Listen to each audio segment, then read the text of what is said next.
టెండర్ల గోల్మాల్ రోజువారీ విషయమైపోయింది. ఏ ప్రభుత్వ శాఖ అయినా కార్పొరేషన్ అయినా సరే అడ్డదారులు తప్పడం లేదు.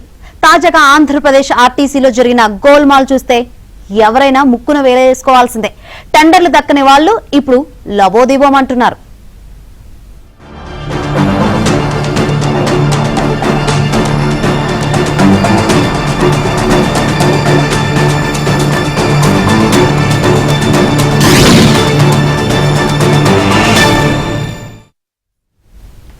ఆంధ్రప్రదేశ్ రాష్ట్ర రోడ్డు రవాణా సంస్థకు చెందిన హై ఎండ్ బస్సులలో అటెండర్ల కోసం పిలిచిన టెండర్లపై వివాదం నెలకొంది. సిండికేట్ల ప్రయోజనాల కోసం నిబంధనలకు విరుద్ధంగా వ్యవహరించారన్న ఆరోపణలు వచ్చాయి.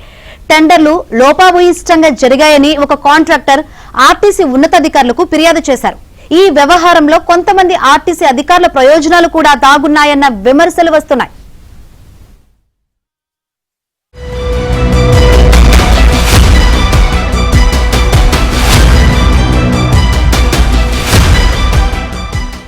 ఆర్టీసీ ఎన్టీఆర్ రీజన్ పరిధిలోని విజయవాడ డిపోలో ఇటీవల హై ఎండ్ బస్సులైన Amaravati, dolphin cruise, Vennela sleeper, Indra బస్సుల్లో అటెండర్ల కోసం టెండర్లను పిలిచారు. మొత్తం 86 మంది అన్స్కిల్డ్ అటెండర్లు, 4 సెమీ స్కిల్డ్ సూపర్వైజర్లు, 2 స్కిల్డ్ టీవీ టెక్నీషియన్ల కోసం ఏజెన్సీల నుంచి టెండర్లను ఆహ్వానించారు. వీరు హై ఎండ్ బస్సుల్లో ఆడియో వీడియోలను ఆపరేట్ చేయడం, ఆర్టీసీ సరఫరా చేసే మినరల్ బాటిల్స్, చాక్లెట్స్, దుప్పట్లు, న్యూస్ పేపర్లను ఉచితంగా ప్రయాణికులకు సరఫరా చేయడంతో పాటు వాటికి సంబంధించిన ఖాతాలను నిర్వహించాలి. ప్రయాణికుల కోరిక మేరకు వారి లగేజీని బస్సులో భద్రపరచడం, బస్సు నుంచి దించడం, ప్యాసింజర్ల లగేజీని గుర్తించడానికి ఐడెంటిఫికేషన్ కార్డులను ఉపయోగించడం, స్నాక్స్, కూల్ డ్రింక్స్ ఎంఆర్పీ రేట్కు విక్రయించడం, శుభ్రపరిచిన ఊలు దుప్పట్లను ప్రయాణికులకు అందించడం, వారానికొకసారి ఉతికిన కర్టన్లను బస్సులో మార్చడం, బస్సు బయలుదేరే ముందు, వచ్చిన తర్వాత సీట్లలో దుమ్మును దులిపి బాడీ, అద్దాలు, లోపల ఫ్లోరింగ్లను తడిగుడ్డతోనూ తర్వాత పొడిగుడ్డతోనూ తొడవటం, ఎయిర్ ఫ్రెషనర్స్ వాడటం, బస్సుల్లో DVD, ఆడియో, వీడియో సిస్టమ్స్ ను నిర్వహించడం, వారికి రిపేర్లు వస్తే బాగు చేయించడం వంటి విధులు నిర్వహించాల్సి ఉంటుంది. ఇందుకోసం ప్రైవేట్ ఏజెన్సీల నుంచి ఆర్టీసీ విజయవాడ డిపో అధికారులు టెండర్లు పిలిచారు. టెండర్లలో 49 బిడ్లు నిలిచాయి. వీటిలో 7 నిబంధనలకు విరుద్ధంగా ఉన్నాయని పక్కన పెట్టారు. 42 అర్హత సాధించాయి. పక్కన పెట్టిన 7 బిడ్లలో 3 బిడ్లను మళ్లీ తీసి కలిపారు. మొత్తం 45 బిడ్లను అర్హమైనవిగా తేల్చారు. వీటిలో కిందటి వైసీపీ ప్రభుత్వం నుంచి పాతుకుపోయిన కాంట్రాక్టర్ల సిండికేట్ కూడా ఉందని తెలుస్తోంది. అదే పాత సిండికేట్ కే టెండర్లు రావటం వివాదానికి దారితీసింది. సిండికేట్ కాంట్రాక్టర్లు వేర్వేరు పేర్లతో బహుళ టెండర్లు వేశారని కొందరు ఆరోపిస్తున్నారు.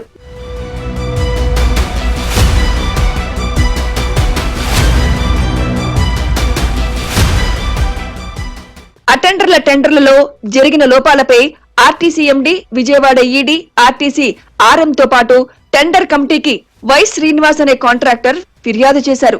టెండర్లు పిలిచినప్పటి నుంచి కాంట్రాక్టర్ల ప్రయోజనం కోసం ఆర్టీసీ అధికారులు అనేక సవరణలు చేశారని ఆరోపించారు.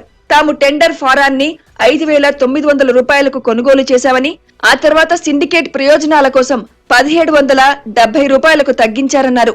ఒక వ్యక్తి ఒక టెండర్ ఫారం తీసుకోవాలని నిబంధనలో స్పష్టంగా ఉన్నా ఒకే వ్యక్తి వేర్వేరు పేర్లతో దరఖాస్తు ఫారాలు తీసుకున్నారని ఆరోపించారు. ఎక్స్పీరియన్స్, సాటిస్ఫాక్టరీ సర్టిఫికేట్స్, ఈఎండి ధర 9,30,000 రూపాయల టర్నోవర్ తో పాటు ప్రాఫిట్ మార్జిన్ ను 7% నిర్ణయించారని తెలిపారు. సవరణల పేరుతో ఇష్టానుసారంగా మార్పులు చేసి చెల్లుబాటు కాని టెండర్లను క్వాలిఫై చేశారన్నారు.